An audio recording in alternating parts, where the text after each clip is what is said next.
Hello dear viewers, welcome to another geometry nodes tutorials from the Geonodes Daily series, where we look at creating cool stuff and we try to do it as fast as possible. In the previous video I showed you how you can create this double helix that you see here, and today we will look at creating the red and blood cells that you see here in this demo.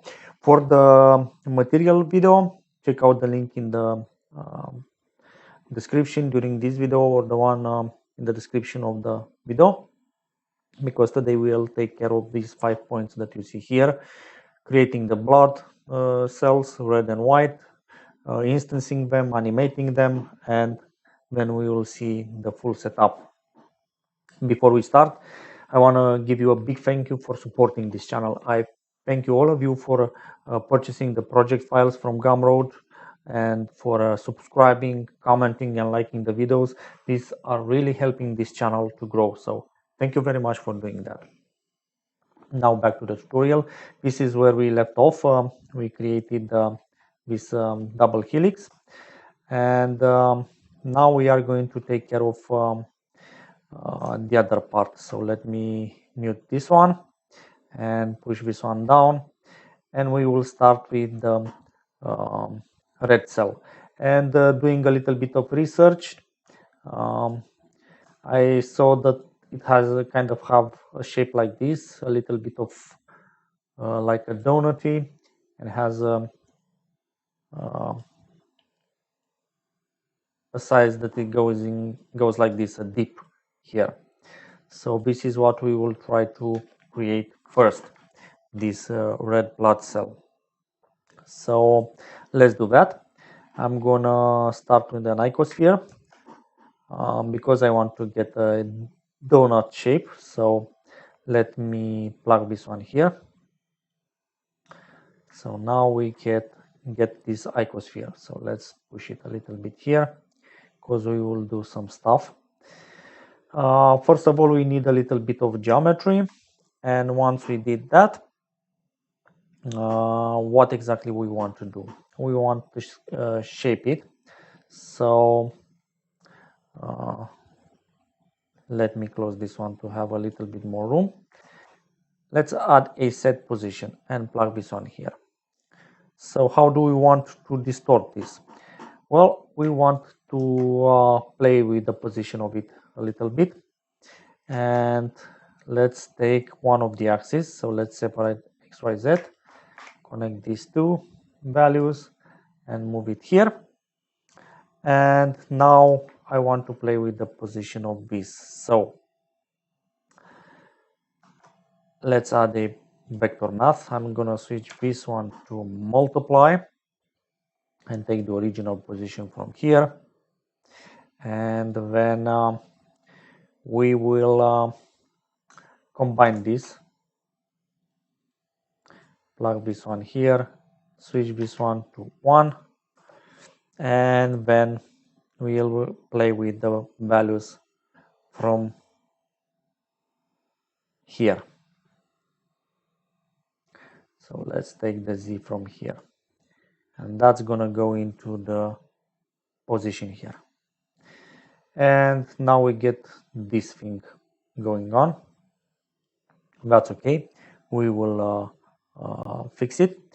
I want to add also another control for this, so let's do a scale for this one, and now we have this control here. Let's leave it at 1 for now.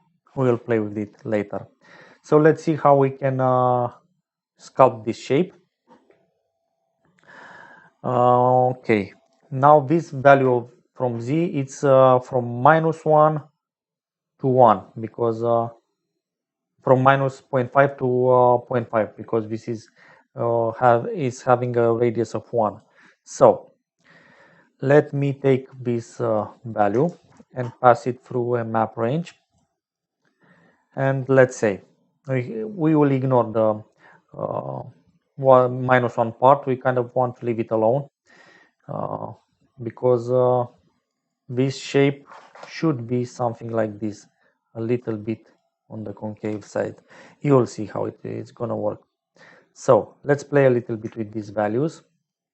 I'm gonna put it something like 1.2, something like this to start with. And the top part, let's make it something like 0.2. So now we get this shape, but it's not exactly enough for what we want. We want to make this one deep down. So how can we do that? Well, there are a few ways. Let's use a float curve for this, and we can leave the range alone, as you can see it here. And I'm gonna play a little bit with the points. So first of all, I want to bring this one up, and this one I'm gonna push something like, let's see, something like this, and we get this shape like this here. And now of course we can add more points, and we can play with this shape to get something different. So let's say something like this, and we get our concave shape, as you can see here. That's awesome. And we can also add a little bit more control by playing with this scale. So what do we want to use to control this scale? So let's say that I want to use this value, and you will see why. I'm gonna plug it here, because looking at the pictures of the red cells, I saw that this is not perfectly centered. It's kind of a little bit on one side, making this irregular. So I kind of want to mimic that. So let me take this map range. This I don't want to be clamped, and this one I don't want to be clamped. And let me plug this one here. And now I can play with this range to decide where I want this dip to be. So let me push this something like this, and push this one something like this.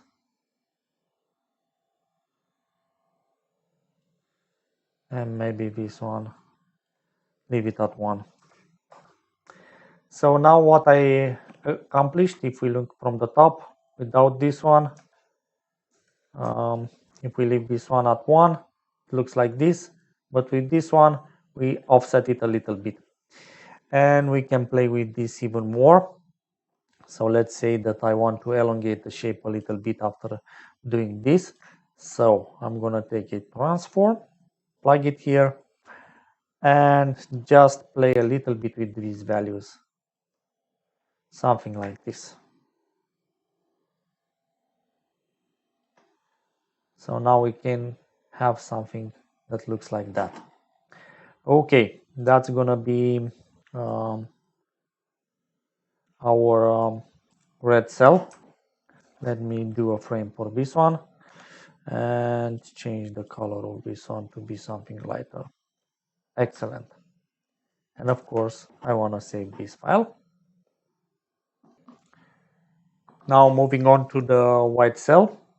The white cell, if you look online and you check for references, it's something that looks like this. It's like an orb, but with some deformation and with stuff coming out of it, like little tentacles that are a little bit curly. So this is what we will try to try and succeed. So let me mute this one. And for this one, let's start again with an icosphere. So I'm gonna take an icosphere and I'm gonna plug this one here. And of course, we need a little bit more geometry. So say something like this. And we want to deform it a little bit. So we can use the set position to access all the points. And for the deformation, what do we want to do? Well, I want to use a noise texture. So let's see.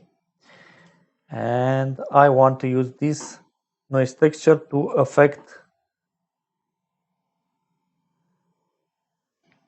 the deformation in the direction of the normals. So I'm gonna take the normal and use a vector math set to scale, plug this one here, plug this factor here, and plug this one into the offset. And we see this result. Okay, so we get this result. Excellent. Now we can play with these values. Let's say put something like 100 here. And if you want, you can even play with the details and the roughness. And if you want even more details here, you can do something like mesh, subdivide mesh, and you get something like this. So let's do a controller for this scale. So I'm gonna do a math, switch this one to multiply, and now we can use this controller to affect the scale to get something like this. So let's say something like this, just a little bit of distortion. And if you want to make sure that things don't move, you can do a 0.5 subtract here, and that will keep things in place. So that will be, let me take this one, this frame, and do a box, select these points, nodes, and plug this into this frame. And once we have this, I want to add the tentacles. So how can we do that? Well, I want to instance something on this original geometry. So let me take a geometry, join geometry, plug this one here. And I'm gonna start with instance on points. So let's plug this one here and use these original points from here. Excellent. And what do we want to instance? We want to instance a line. So let's do that and plug this one into the instancing, and we get this beautiful result. And let's see, we want to align this and to add more geometry. So let me add more geometry. I'm gonna add something like 8 points, and in order to align it properly, let's do align Euler to vector, plug this into the rotation. We want to use the normal as an information to for the guiding vector, and we get this cool result. But if we play with this, yeah, this is what I want. So these are pointing outwards towards everything. So now I want to distort this line and to get rid of some of them. Let's distort them first. And because we want to access every instance, we have to geometry of every instance, we have to realize the geometry. And now we can affect this each stream individually. And let's use a noise texture again. So let's take texture, noise texture, and we can plug this into the offset. And of course we can do the subtract trick to make sure that these don't move. Okay. And this distortion is a little bit too much, so I kind of want to reduce it to a more manageable state. Something like this maybe. Okay. If you want, you can do other stuff. Let's play with these values a little bit. You can do other stuff like making sure that the points don't leave the surface, and in order to do this, I want to build a mask here, and that mask is gonna be based on the endpoint selection because this is a curve. So we want to control the first point and even the second one to make sure they stay on the surface and they don't move, something like this. Excellent. So now that we did this, it will be nice to be able to trim this to different size. So let's do that. Curve, trim curve, plug this one here. Factor is good, and we can play with this value to trim these curves. So let's use a random value to get different lengths of this one. So I'm gonna do something like 0.3 and 0.8, and now we get something like this. But looking at the reference images, this is too big still. So let's affect the original spline and make everything shorter. So now we get this cool result. I want to make this to be more smooth, and of course I want to see what's going on. So let's first add something to turn this into real geometry. So let's do curve to mesh, plug it here, and of course add a profile, a circle. Let's reduce the resolution, we don't need so much, and plug this one here. And I want to fill the caps, and of course make this one a lot smaller.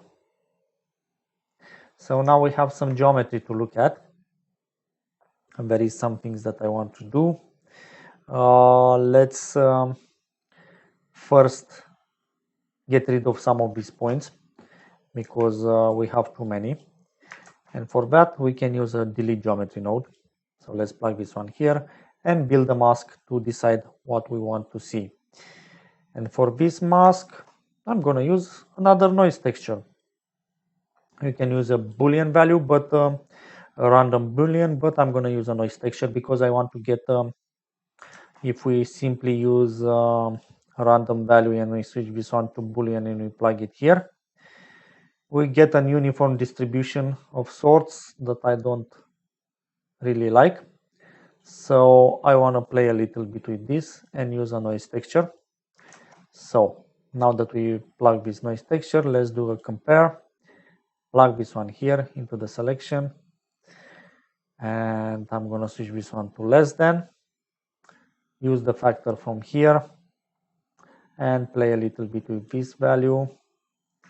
And of course we need to play with this to decide just how many points we want.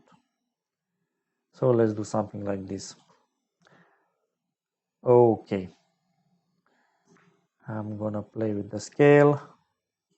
Let's put a round value like 32, something like this.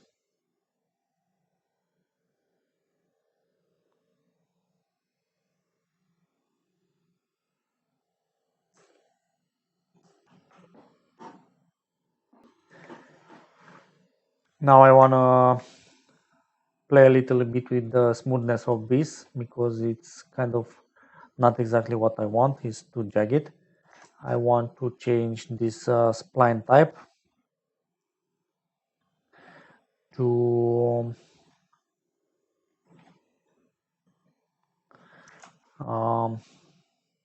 Bezier, and the reason for that is because I want to have access to the handles.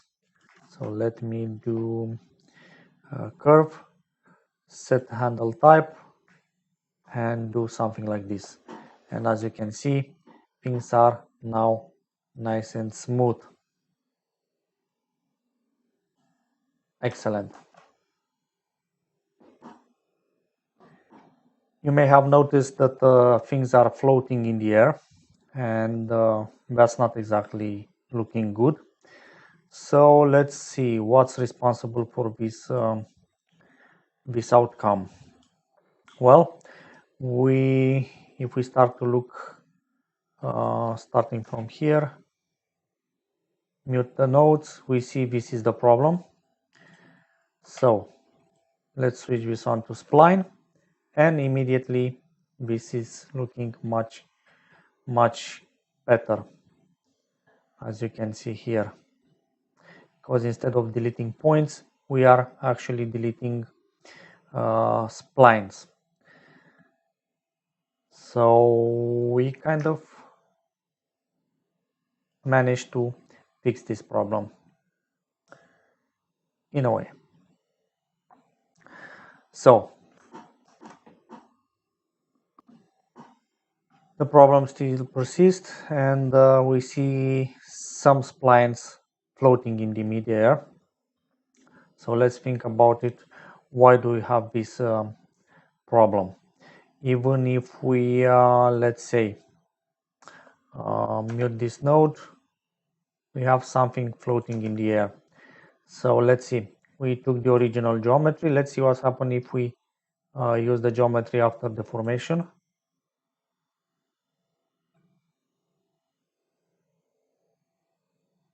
We get a different result, but it's not what we want. So where the problem can be? So let's see. This trim curve, no. This set position, yes. So this is the problem here. This is making some of this float in the air. So this mask seems to not be good. Let's try to invert it. And that's the fix for the problem. Cool. We want to affect everything but the first 2 points. That's the idea. Okay, so now this is fixed. I want to sculpt the shape of this train a little bit. This is the next step. How can we do this sculpting? Well, let's use another set position. I'm gonna plug it here, and I want to use this node called spline parameter that is giving us access to a 0 to 1 factor on the length of the curve. And then actually not set position, let's do a shift S and do a curve, set curve radius. I want to control the radius actually based on this factor. So let me plug this one here, but I want this to be quite the other way around. This is not what I want. Let's invert it using a float curve. We can leave the default values here, and I'm gonna simply invert it here. And I don't want such a sharp tip, so let me push this value up something like this, and maybe do it something like this.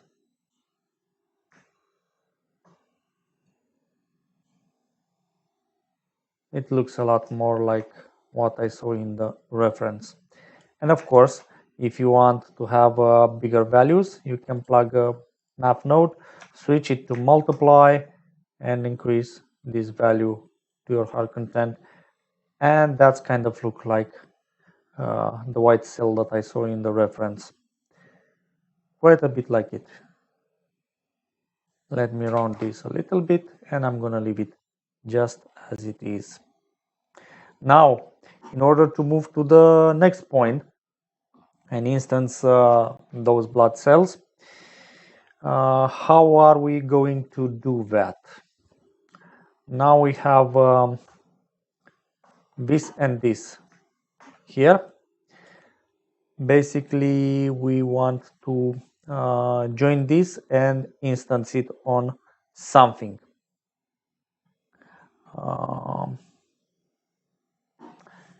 The way I'm gonna do this, let me push this one here. I'm gonna first use a geometry, join geometry, plug these nodes here,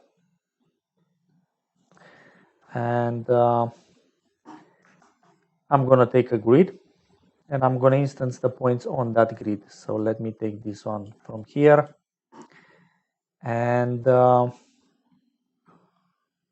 gonna do a point, distribute points on faces. I want a Poisson because I want to control the distance between these ones, and density, let's put 5 for now. And after this, of course, the instance on points. These are the points and these are the instances. And we get this beautiful result. I want to be able to pick the instances. So I'm gonna switch this one and we get this message that realize geometry, it's not used when we pick when we want to pick between instances.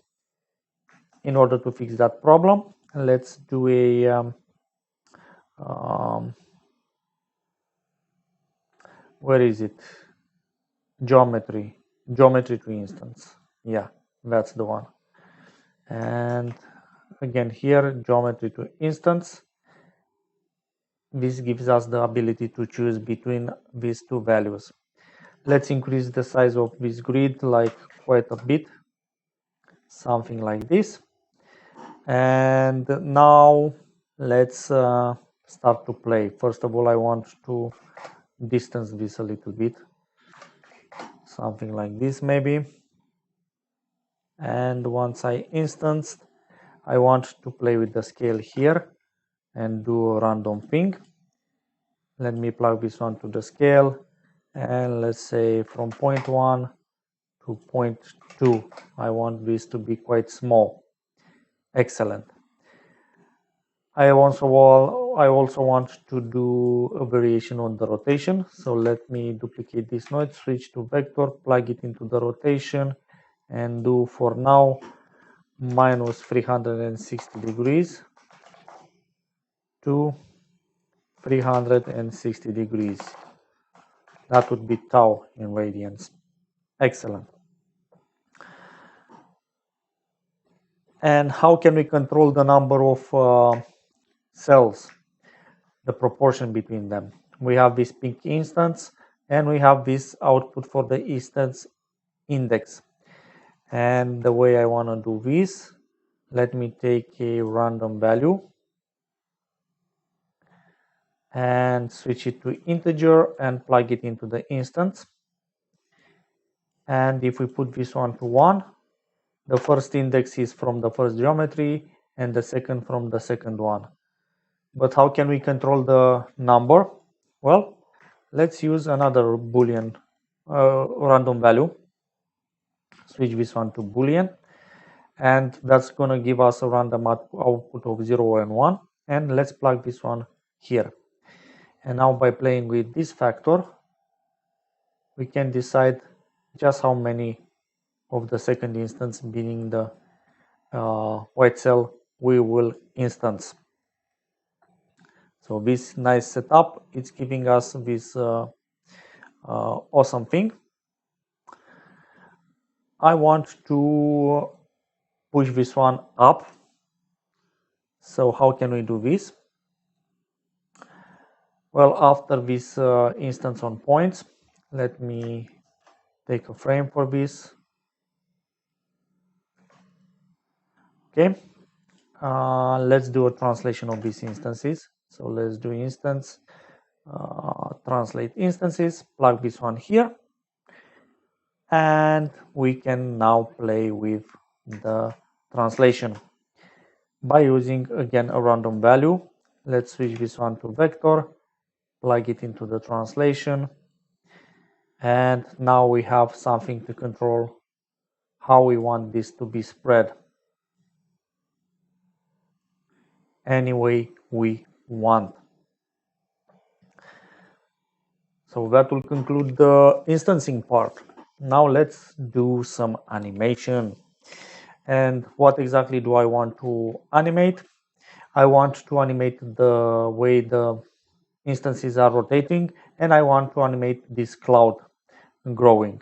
So let's do this first part. I want to animate this rotation.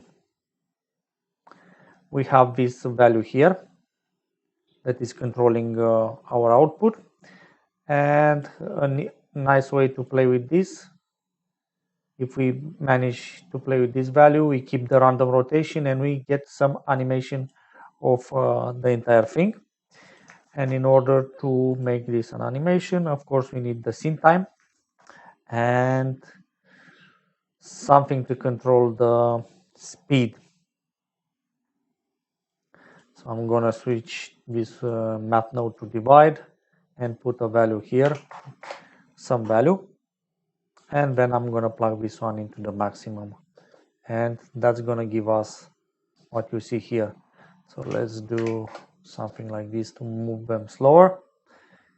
We get this cool motion and also rotation of this based on their original rotation. This is cool. So let's do the other thing. I want to control the spread of this, and we can use this translation that we did here to control that. So let me do something like something that makes a little bit more sense. And if we put this on to 0, we have this, and if we play with this value, we spread the entire thing around. And again, we have this scene time that we can use, and in order to move this around, we can use a map range as well. So let me take this map range, and now we have a range that controls when these things start to move. So let me push this one to a combine XYZ, and let's use Y for that. And I'm gonna copy this value here and then plug this one here. Now let's control this output. Let's put something like 70. If we go at first, we get this, and things then they start to just spread out to a different value, any value we want, something like this, to be more visible on the camera. And that's in corroboration with the movement of the camera, can create the illusion that we get zoomed in and see less of the cloud. And I think this is very, very cool. Time to move to the final part and see how the entire setup looks when things are put together.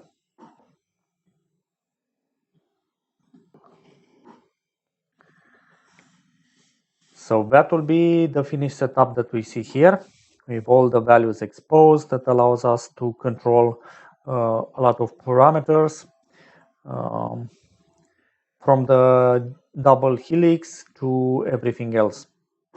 So I'm going to show you now the part that we worked today.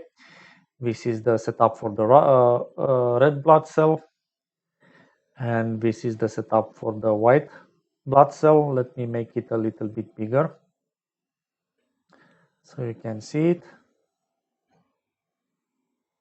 with the final values and everything. And then we prepared everything for mixing by turning it into an instance, and we did this setup here. And everything that is with green means something is controlled there. Purple, it's animation. At the end, I added this node to reposition everything in regards to the double helix, and that way this went way back. Otherwise, they would be something like this. and some of them will intersect the helix and stuff like that, and I didn't like it, so I just moved this node, use this node to move things around a little bit. So that will be the finished setup for this project. It was a lot of fun for me to create this cool DNA helix, and I learned a lot of things. So I hope I managed to pass this knowledge to you. So thank you very much for watching this video. Hope you find this information useful and you apply it to your project and do very cool stuff in Blender. Until the next tutorial, have a nice day and